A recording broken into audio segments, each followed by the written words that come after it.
Thank you, Sunny. Thank you, Bill. I had just asked Sunny to play the songs that she's playing today, like, I don't know, last night or the night before, because I was inspired by it. So she's done a very good job just going with the flow of it all. Friday, I was, you know when you decorate your house and you have these things and you live in your house a while and you stop kind of paying attention to them, you just pass them by? Well, on Friday, I was sitting on my couch, and I saw this piece of artwork that we have. And it's this big piece of wood, and in it, it's engraved, "You may say I'm a dreamer." And I loved that when we went and bought it. And I loved looking at it all the time. And then something happened. I just quit looking at it. And on Friday, I was listening to that song, "Something's Calling Me Deeper," and I see that, "You may say I'm a dreamer," and it all kind of came together for me. The message that came together was that our dreams, our daydreams, our fantasies, our visions for ourselves in whatever area of our life, fanciful daydreaming, they say, it really works. It sticks. And so I was so excited when I realized that a dream came true for me recently. On Thursday, I had the opportunity to speak at a Center for Spiritual Living convention. And sitting in the front row are all of these spiritual leaders and teachers that I've grown up just being nourished by, and kind of like they're like superstars to me, right? And so I'm like, oh my gosh, and I have this opportunity to share a message, and it was a dream come true, not because I got to stand on stage and not because a bunch of people were listening to me, but because of what that event represented. It legitimized my call to ministry. It legitimized the good that I am trying to do in the world, because people want to hear the good, right? And they wanted to hear it through me, which is, hey, if that's how Spirit wanted to hear it, that's great. But I thought, wow, so long ago, I had a dream, and I got to see that dream come true. And I felt like that was a fanciful daydream, okay? That was so far away from where I was at when I had the dream. So we're talking about this month, our roots run deep. And all of the science of mind philosophy, in one way or another, comes from ancient wisdom.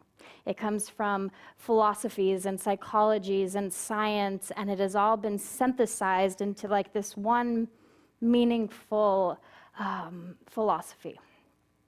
And so this month we're talking about a few of the different roots of this philosophy. And the one we're talking about today, his name is Thomas Troward. And he was this British judge who moved to India and did a lot of his judicial work in India. And when he decided to retire, he moved back to England, and he started to really explore his spiritual journey. He really started to open up to probably a lot of the philosophies he learned in India. And he ended up, one thing led to another, and he ended up becoming one of the greatest, most profound philosophers of the New Thought movement. And so even though, I don't know have any of you ever tried to read Troward? Okay. I don't know about you guys, but it takes me a week to figure out one paragraph, right? What? He's so profound and deep and meaningful, and I'm like, what the heck is he saying? And so, but it's something you want to know, right? So there was one aspect of the principles that he was teaching in this mental science that I did find very profound, and I feel like it's the reason why we get to dream. It's the factor of this spiritual life that calls on us to have dreams, to make our life our own. And this idea is called the personal factor. And so the personal factor goes like this, that without an individual personality, spirit can only work cosmically through a generic law. So without individual personality, spirit can only work cosmically through a generic law. That's the first part. The second part is that the personal factor is when a person, a self-conscious individual, chooses consciously to create their own evolutionary process. So let me say it how he says it, because it's much better. Okay. So he says, without the element of individual personality, spirit can only work cosmically by a generic law. Yes. The personal factor is the decision of the self-conscious individual to participate consciously and specialize their evolutionary process. So it is the self-conscious person's responsibility to step up, to dream up, and create their own evolutionary process. So how many of you that's kind of gone over your head? Nobody? Yeah, some people? Okay, that's why I have this, because it would totally go over my head if I just listened to it. So, thank you, Steve. So let's say this is God, this glass bowl, or whatever you want to call it, spirit, source,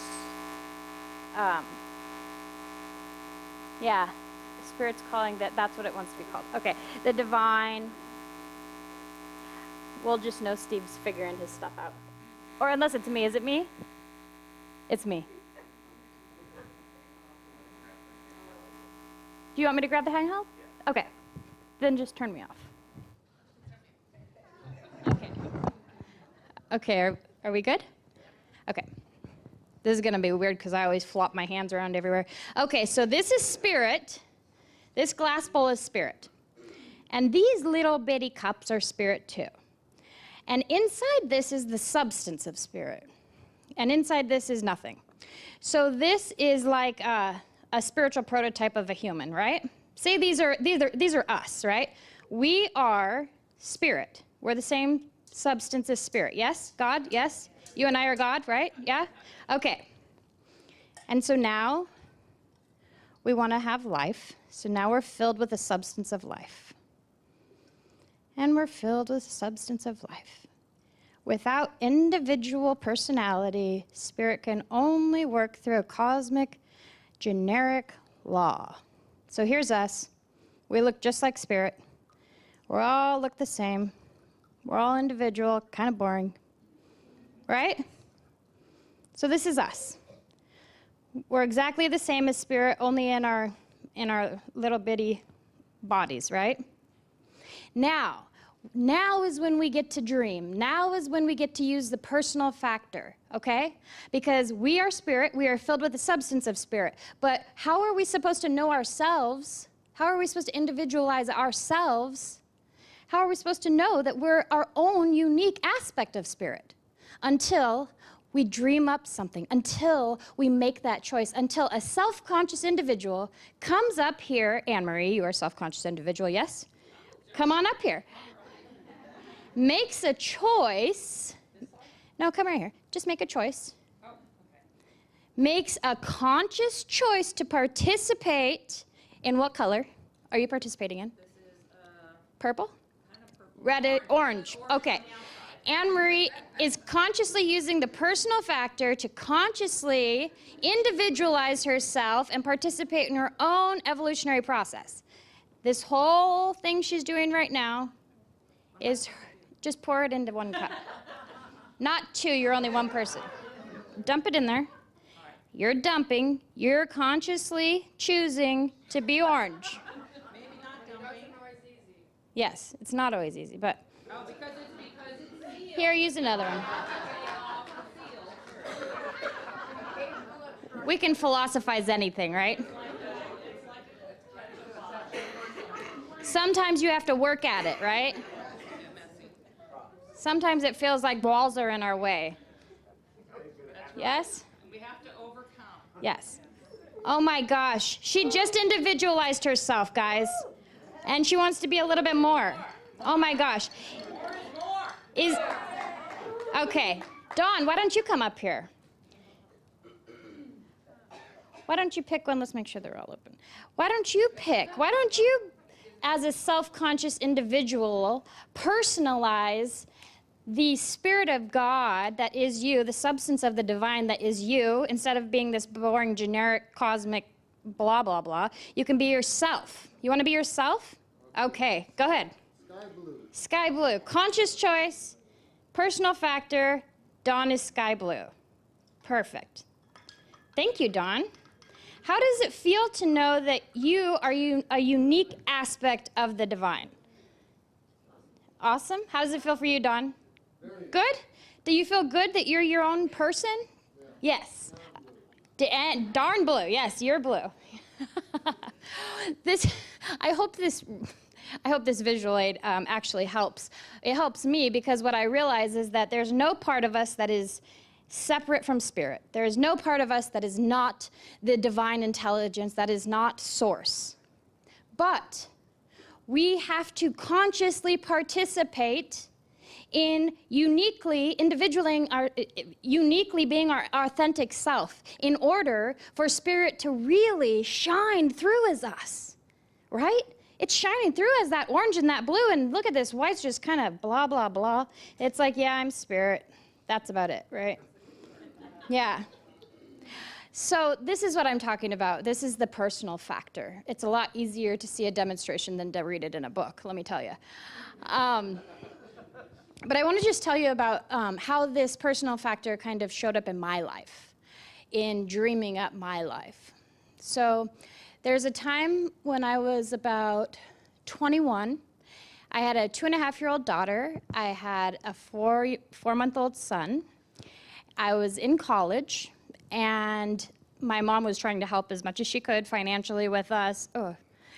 And everything was really hard. I had this extreme amount of self-loathing, self-hate, all this covered up, because I felt like a failure. I felt like I did everything wrong. And although I was being supported, I was being supported as much as I could financially, and I had a roof over my head, there's only so much that a person can do to help. And so there came this point when I actually had to go to the DES office and get on food stamps. And I don't think that there's anything wrong with that for people who need that in a time like I was. But I felt so ashamed. And I felt so like a fool. Like, how did I create this life? I just didn't like myself, and I didn't know how to get out of it. You know? Have you ever felt that way? Or am I the only one? I'm getting real here. I'm like feeling like I'm all loaded this. Okay. No. Anyway, it was really hard. It was really hard. It was really painful. I struggled and suffered for a long time. And on top of that, I decided that I was going to stop going to my spiritual community because I wanted to figure out what I believed in life, right? I didn't want to have anybody else telling me what to believe. And so I was so spiritually malnourished. I was so lost without anything to hold on to, any faith to hold on to. Now knowing that if I ever felt that way again, I'd still show up because there's always somebody who was willing to hold your hand, you know? But, so I was so spiritually malnourished, and my mom always had all these spiritual books in her bookshelf, and the 21-year-old me was very drawn to this book called Conversations with God, the first one.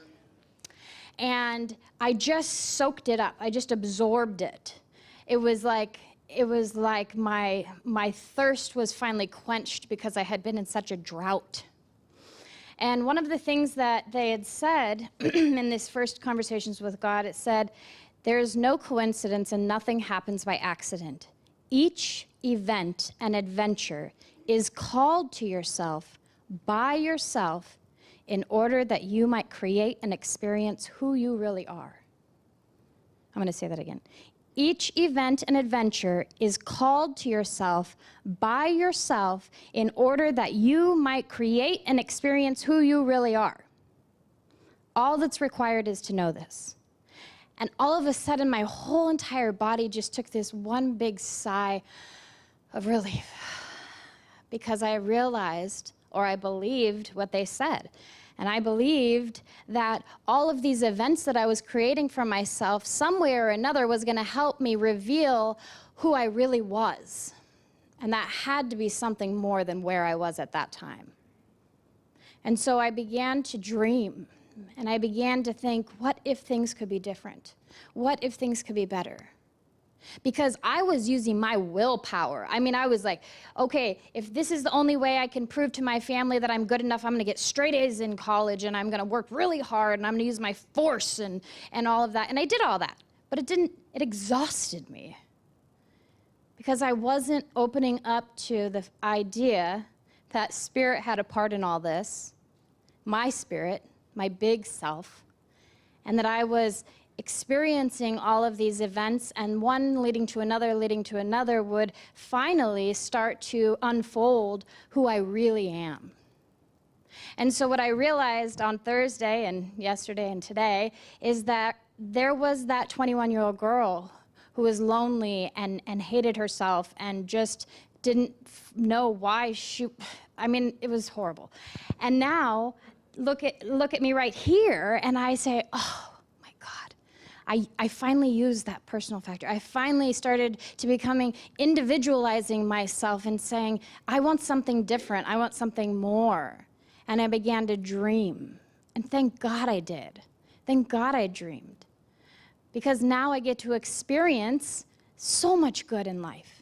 And I get to forgive myself, because we know in this philosophy that there's no one outside of us, there's no God outside of us that needs to forgive us. We don't need to ask permission to be forgiven. We need to, right here, right now, forgive ourselves and move forward. And kind of like they say in the 12 steps, like making our life a living amends. If we feel bad about what we've done in the past, any one of us, even if you're not an A or NA or whatever the A's are, or even if you're not in a 12-step program, we can be a living amends if that's what it takes for us to stretch ourselves and begin to dream. And that's what I want to remind us this morning. Even if life is a struggle, which we know it can be, dream. Even if it feels hard, even if your life feels lost and lonely and desolate, dream big. Just don't stop dreaming.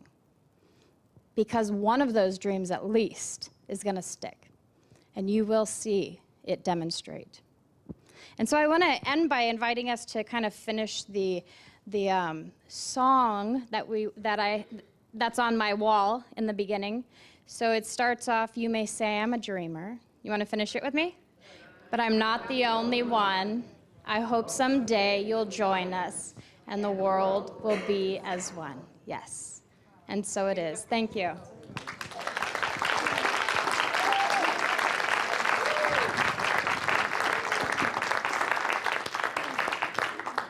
Great job. And we got the scientific apparatus, makes me feel right at home. Good morning. I want to continue a theme that Nicole brought to us about imagination. And it's the imagination that put the color in those glasses. But before I do, I just wanted to share from my perspective, my family's perspective, how a great Thursday was for us. That was like a red letter day, yet another one in our life experience, a demonstration of the principles that we work and live here.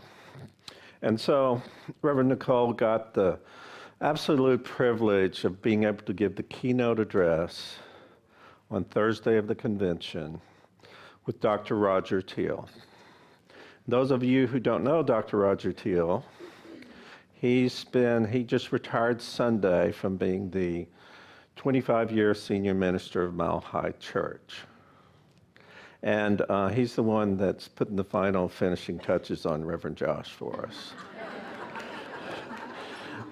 And in my mind, our movement, Dr. Roger is one of the best pulpit ministers that I've seen in our movement in a very, very long time. And of course, Nicole blew the talk out of the water, had tons of accolades. And for us, it was a bit of a homecoming because both Nicole and I went to Encinitas at that center for all of our ministerial school. So it was a very great experience. And If you haven't seen it, I think we can give you a code to see it, or if there's enough people, we can arrange another private showing if you want to watch it. But anyway, let me get back on topic. I want to talk about imagination. But I want to preface it by saying, I think there's a whole lot difference between knowing our good and actually experiencing our good. And I think that we can use imagination as a spiritual tool to help us get there. What am I talking about? When I'm talking about imagination, I'm talking about having a mental image, a mental mindset, an intention that's coming to you direct from the divine. It has nothing to do with any of the senses. You didn't need to hear it. You didn't need to be told it, smell it. And it didn't have to occur sometime in the past. It can be new, it can be unique, it can be straight from the divine. And we can use that to create that in our life. Now, Einstein was intrigued with imagination. And Einstein said this. He says, imagination is more important than knowledge. Knowledge is limited. Imagination encircles the world. Because what he's telling us is that knowledge is dependent on what is so in the world already. No matter how many years we study, we're studying the world as it has been. Imagination is not dependent on that. And it's just not dependent on something that's happened in the past. It can be. Our imagination can visualize, we reproduce something exactly, and we do, and we have that experience. But it's not limited to that. And you can use imagination in several different ways. Someone can tell you something's wrong with you, and you say, that's just your imagination. Or someone can say, you have a great imagination. I would never have been able to come up with something as creative as that. And then you can say, yeah, I always think imagination is a good thing. But, and so this is a test for you on your imagination. You go to the mailbox. You get a letter addressed to you from the IRS. How many think it's a check? I think we have some work to do here, guys.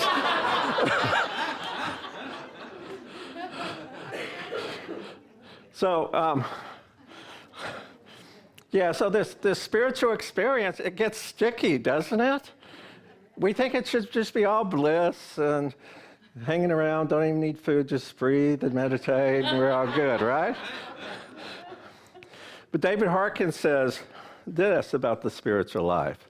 He says, people decide to live a spiritual life. They think it's going to be all flowers, petals, and incense. But really, it's more like, I can't eat dinner because I just learned something very, very upsetting about myself. Isn't that what the spiritual work does? And we teach these spiritual methods, and we teach this, and Gandhi taught it, and the Dalai Lama taught it. So the way to experience a great life is first you use the term be. You become that essence of spirit that you want to experience. If you want more compassion, you become compassion. If you want more love, you become love. If you want more wisdom, you become wisdom. And then, when you're just totally enthralled with that, you're nothing but that, you go do that. And what are you going to do? Just that. You're not going to do anything else. And then when you do that, then you get to have this blissful life. So it's a very simple technique. It's be and then do and then have. We've taught it for many, many years. The only problem is we sort of sometimes jumble the order of things.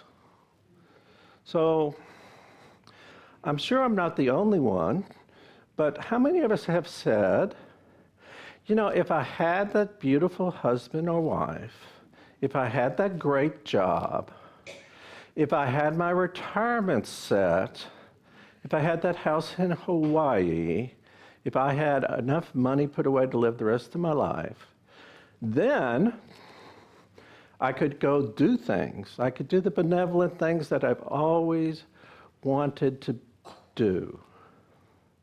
And when I do those things, because I've already got it, then I can become that person I've always wanted to become. So the problem is the world doesn't work that way. The world works the other way. We always say consciousness is the ground of all being. It starts with our thoughts, and it starts with our innermost thoughts. And I think one of the reasons is that we think this way is that we've been taught to think this way. Nicole and I are reading the book 15 Commitments of Conscious Leadership with the Leadership Board.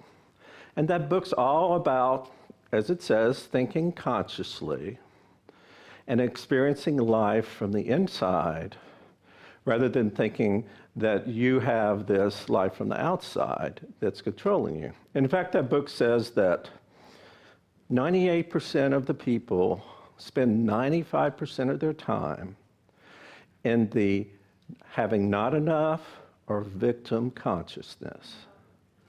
And they said, it's okay.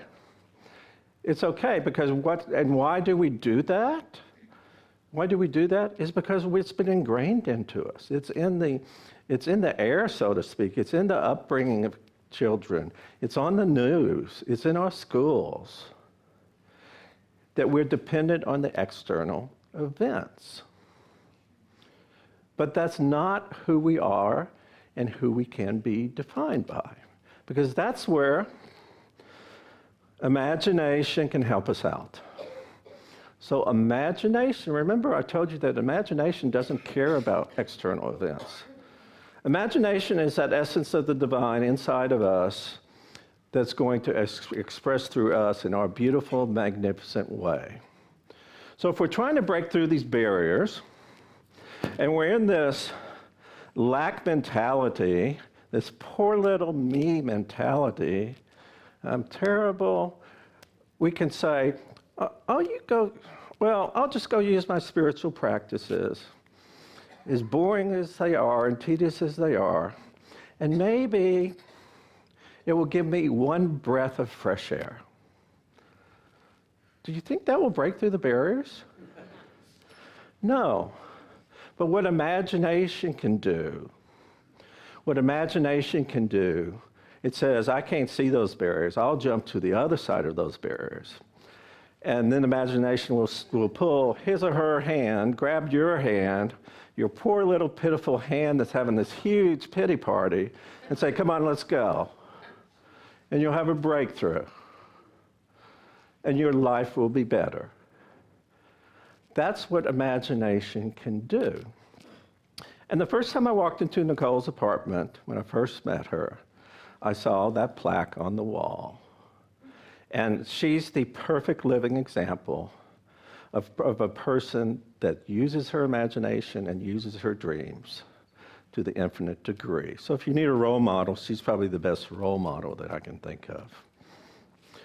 But if you need some suggestions or practical techniques, let me suggest 3 to you.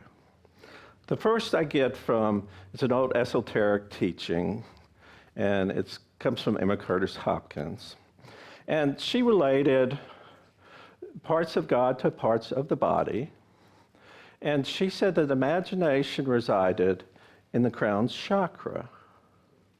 Now, I'm not a chakra specialist, but to me, that sort of makes sense. Imagination probably comes from, a pie. Why not it come in through the top of your head? And there's some biologists in the room, and don't we have this soft spot where it's the last part of the skull that's covered over the brainstem or the brain or something like that?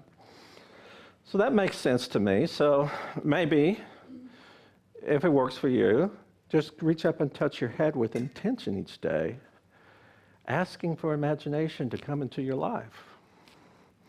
The second step is talking about our affirmative prayer and making use of it. And so we have 5 steps in the affirmative prayer, and the most powerful one for imagination is the third step, and the realization step. And since I have this great demonstration, the first step we think of is God is all there is, spirit, life, whatever you want to call it. It's everywhere. It's all creative. It's good. There's no duality in it. And the second step is that we absolutely are this wonderful individual expression of the divine. The entire ocean in a single drop. And now we get into the third step. The third step is where we're going to realize that part of the divine life that we want to have. And we sit there and we let it steep like a cup of tea. And we sit there and we know whatever we want is our reality. We stay there long enough until we stop believing it. And why do we stop believing it? Because we went from belief to knowing it. And with that, the work is done. The imagination, the influx from the divine has happened. And you've turned this clear piece of you into something beautiful and unique as you are. So there's 3 ways that you can live this beautiful life of the dreamer that Reverend Nicole asked you to. God bless you and thank you.